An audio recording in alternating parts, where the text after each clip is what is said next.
They say the most terrifying monsters are the ones who watch from the shadows, not the creatures with claws, but the ones who wait in silence. The year was 1922. Germany was still bleeding from the scars of the First World War. Its cities cracked and weary. Its people lost in hunger, grief, and whispers of things better left forgotten.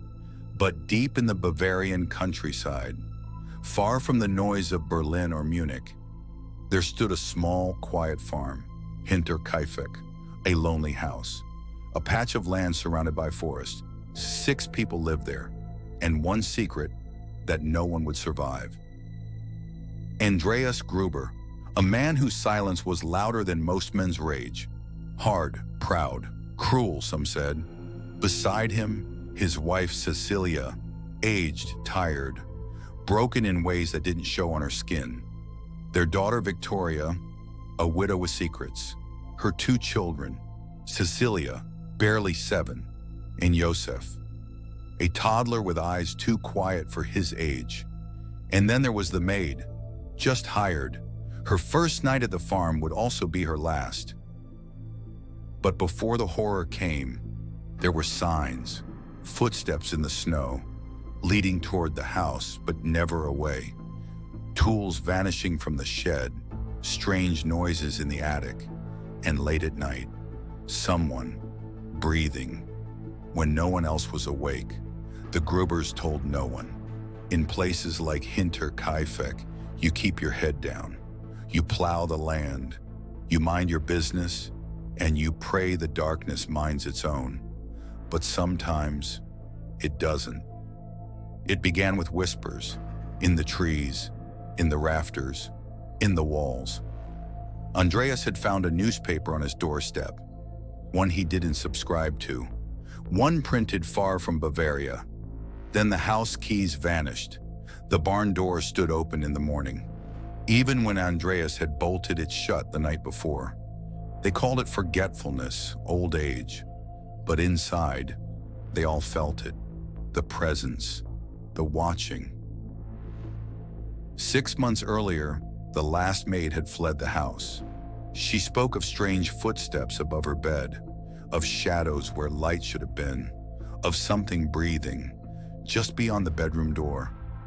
She left in the night, no goodbye, no explanation. But the new maid, Maria, arrived anyway. Young, hopeful, her first day on the farm was also her last day alive. March 31st, 1922, a quiet night. The wind moved through the fields like a whisper, and something else moved with it, one by one. The family was lured into the barn. Some say they were ambushed. Others believe they were called by something familiar. Andreas went first, then Cecilia, then Victoria, then little Cecilia. Each one the bludgeoned, skull shattered by the family's own pickaxe. The child had defensive wounds.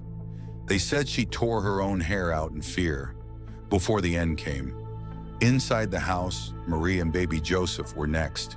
6 lives snuffed out, one by one. But the horror didn't end with death. When the bodies were discovered, days later, something was wrong.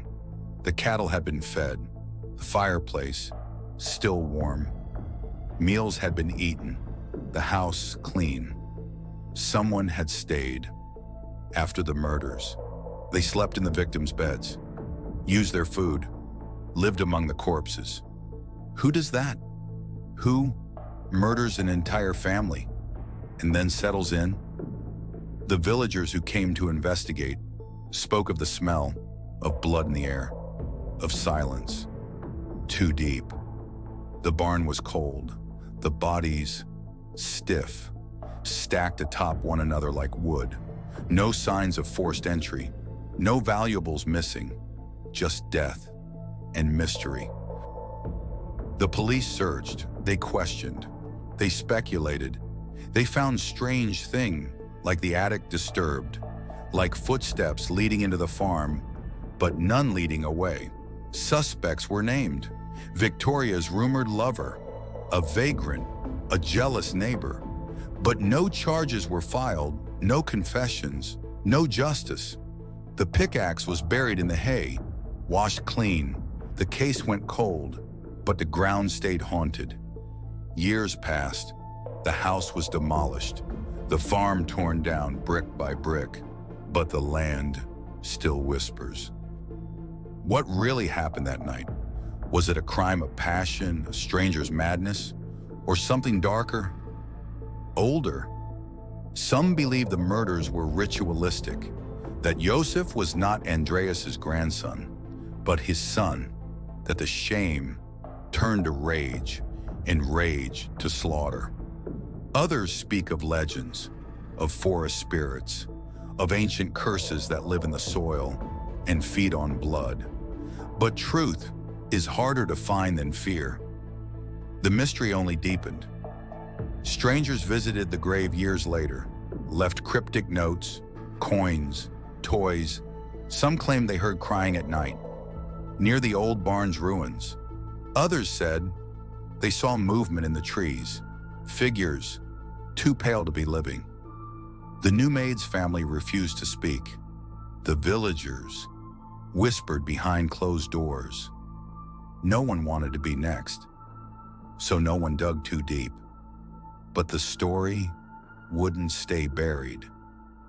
The farm was cursed, they said, haunted, the ground soaked with something older than blood. Children dared each other to touch the stones where the house once stood. None ever stayed long. The wind there was colder. It spoke if you listened. Some said you could hear the pickaxe again and again, echoing through time. And if you stayed after dark, the barn returned, if only in your mind. And from the attic, the breathing never stopped. Modern investigators tried their best. Forensics, DNA, psychological profiling, but nothing ever stuck. The evidence, too old, too stained, too quiet. Even now, no one knows. The pickaxe remains in a museum, silent, still, like it's waiting for hands to hold it again. So what do we do with a story like this? A family butchered, a killer who vanished, a house that watched. We remember, we tell the tale in the dark when the world goes quiet. Because Hinterkaifeck was never just a place. It was a whisper, a shadow that fell across history and stayed. So tonight, as you lie in bed and the wind moves outside your window, ask yourself, is that creak in the ceiling just the house settling? Or is it something older, waiting, watching, breathing?